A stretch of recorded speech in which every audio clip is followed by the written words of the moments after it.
There is a moment in Madeinabyss where a child thanks her father for turning her into a living battery, and she means it. Not because she has been broken into compliance, not because she does not understand what has happened to her. She understands completely, and she is grateful. If your first instinct is to explain this away as manipulation, you are doing exactly what the series wants to examine, reaching for a comfortable explanation when the uncomfortable one is staring back at you. The question Madeinabyss is asking through Bondrewd is not why monsters do monstrous things.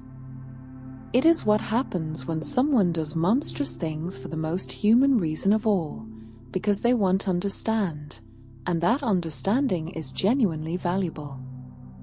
Madeinabyss is a manga by Akihito Tsukushi, adapted into an anime by Kinema Citrus in 2017. It follows Riko, a girl who descends into the abyss, a massive vertical chasm whose depths contain ancient relics, strange creatures, and a phenomenon called the Curse of the Abyss. The deeper you go, the more the curse punishes anyone who tries to ascend. At the fourth layer, the symptoms include bleeding from every orifice. At the fifth, you lose your humanity entirely. The world above is built on what comes up from the abyss: artifacts, knowledge, wealth, and its highest calling is the white whistle, the rank reserved for those who have descended to the bottom and returned. The series is known for the gap between its art style, which evokes children's adventure, and its content, which includes some of the most visceral body horror in the medium. But that gap is not an aesthetic contradiction. It is the argument. Madeinabyss constructs its curse mechanics so that the cost of ascent, the bodily dissolution that occurs when you try to return from deeper knowledge, structurally mirrors the cost of understanding itself. And Bondrewd's experiments, particularly the cartridge system, are the series' thought experiment about what happens when that cost is externalized, when the price of knowledge is paid by someone other than the one who gains it. The deepest horror of the work is not that suffering exists. It is that suffering can be rationalized away by those who benefit from it. Let me build this in 3 parts. First, the Curse of the Abyss is not merely a fantasy obstacle. Its mechanics encode a relationship between knowledge and cost that the rest of the work draws on consistently. The manga establishes the curse as a force that activates specifically on ascent. Descent is comparatively safe. You can go down into the abyss freely. It is the return that dissolves you. This is not arbitrary game design. The structure maps onto a specific experience. You can encounter new information without immediate cost, but integrating that information into your existing framework, rising back to the surface, returning to the world you came from with what you now know, transforms you. You cannot go back to who you were before you understood what you understand now. The deeper you descend, the more severe the transformation, until at a certain threshold the change is total. You do not return as the person who left. The pattern suggests this reading is reinforced by how the narrative treats the white whistles. Every white whistle the series depicts has been fundamentally altered by their descent. They are not merely experienced, they are different kinds of beings. Ozan's strength is inhuman. Bondrewd's body is not his original one. Liza, Riko's mother, is described in terms that make her sound more like a force of nature than a person. The text does not present this transformation as tragic in itself. It presents it as the cost of going deep enough to bring back what the surface needs. So what the text has shown at this point is that the curse operates as a mechanism where gaining knowledge and returning with it costs something of the knower, and this cost scales with the depth of understanding. The curse is not just a danger in the world. It is a statement about how knowledge works in this world. Second, Bondrewd's cartridge system externalizes the cost that the curse places on the knower, and this is the specific innovation the series wants you to sit with. The manga establishes that Bondrewd's goal is to descend past the 6th layer, where the curse is fatal and irreversible. His solution is the cartridge, a living person, typically a child, compressed into a small container, who absorbs the curse on behalf of the one ascending. The cartridge bears the suffering. The bearer receives what the text calls the blessing, the beneficial transformation without the cost. This is not presented as merely cruel. The text makes clear that Bondrewd understands the curse better than anyone alive. His research has produced genuine medical knowledge. He has created a version of ascension that works, that allows descent where it was previously impossible. The children he uses are not random victims.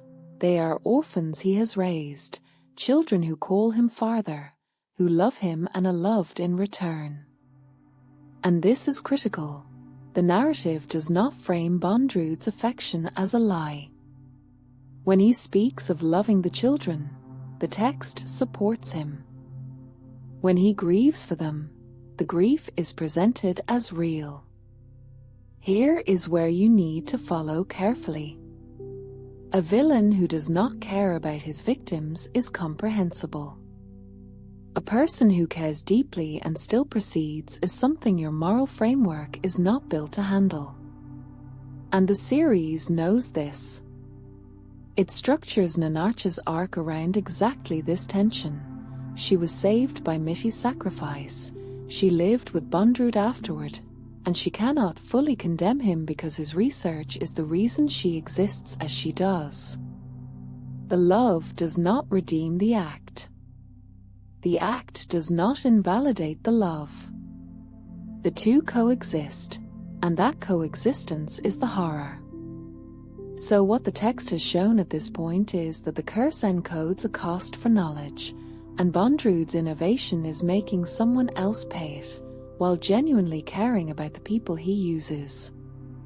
The horror is not cruelty.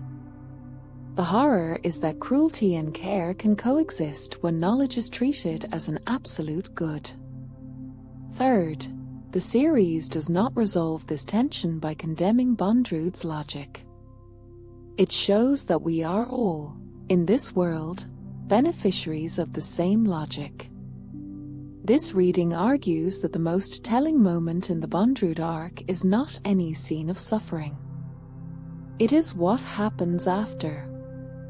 Rico and Reg do not destroy Bondrewd's research. They do not shut down his operation. Bondrewd is not defeated in any meaningful sense. He transfers to a backup body, acknowledges the fight as interesting data, and continues his work. And crucially, Rico uses Prushkar's whistle to descend further. Prushkar, the girl who was turned into a cartridge. Prushkar, who loved Bondrewd and consented to her transformation. Her remains become the instrument that allows Rico to go deeper. The manga establishes that Rico knows what the whistle is. She knows what happened to Prushkar. She takes it with her. The text does not frame this as a moral failing. It frames it as the only option available in a world where descent requires sacrifice, and someone has already made it. This is the structural trap the series has built. To go deeper, to gain the knowledge the narrative presents as worth having, you must use what the system has produced. You cannot reject Bondrewd's methods and still use his results. But the series does not give you the option of rejecting the descent. So what the text has shown across these three claims is this: The curse encodes knowledge as something that costs the knower. Bondrewd externalizes the cost onto others while genuinely loving them, and the narrative places its protagonists in a position where they must benefit from that externalized cost to continue. The horror the series is constructing is not that monsters exist. It is that the system makes sense, and we are inside it. The strongest reading that does not require this thesis is straightforward. Bondrewd is a well-written villain whose affection for his victims makes him more effective as horror, not more philosophically complex. The curse is a fantasy mechanic designed to create stakes around ascent and descent, and the fact that it can be mapped onto epistemology is a reader's imposition, not the text's argument. Madeinabyss is an adventure story with a cruel world, and its body horror exists to create emotional impact, not to make a sustained argument about the ethics of knowledge. Against the thesis overall, the series does not need a unified epistemological argument. The gap between cute art and brutal content is itself the point, an aesthetic provocation, not a philosophical one. Against a specific piece of evidence, Prushker's consent exists to deepen the tragedy. A manipulator who earns genuine love before destroying the person who gives it is more horrifying than one who simply takes. That is a storytelling technique, not a philosophical claim about rationalization. These readings are plausible, and I want to acknowledge where they are strong. The text does use Bondrewd's affection to increase horror.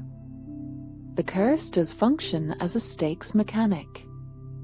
But here is where the simpler explanation fails to account for all the pieces simultaneously. If Bondrewd's affection were merely a technique to make him more villainous, the narrative would not allow his project to succeed on its own terms. He would be defeated. His research would be destroyed. The moral arc would bend toward condemnation. Instead, Bondrewd wins, not in a villain's triumphant sense, but in a quiet, structural sense. His work continues. His knowledge is used. The protagonist carries the product of his cruelty with her into the depths. A reading that treats this as simply effective horror has to explain why the text extends this courtesy to the logic it is supposedly condemning. The simplest explanation is that it is not simply condemning it. If this thesis is correct, then Madeinabyss is doing something more unsettling than presenting a cruel world with a villain who does cruel things. It is constructing a closed system where the pursuit of knowledge inherently produces costs, where those costs can be deferred but not eliminated, and where anyone who benefits from understanding is implicated in how that understanding was obtained. This is not a general claim about anime or about science fiction. It is specific to this work and its mechanics. But within this work, it changes how you read every layer of the abyss. Each layer is not just more dangerous. It is more expensive. And every white whistle is not just a hero who survived. They are someone whose understanding was paid for, by themselves, or by someone else. Tsukushi appears to be working through a question that the history of scientific experimentation has made urgent: whether knowledge gained through suffering can be separated from the suffering that produced it, or whether the two are permanently fused. Madeinabyss answers that they are fused. And the only thing more disturbing than that answer is how normal it makes the fusion look. Here is a mental model you can carry forward. When a work of fiction presents you with a character who does monstrous things and frames those things as rational within the world's logic, the question to ask is not whether the character is evil.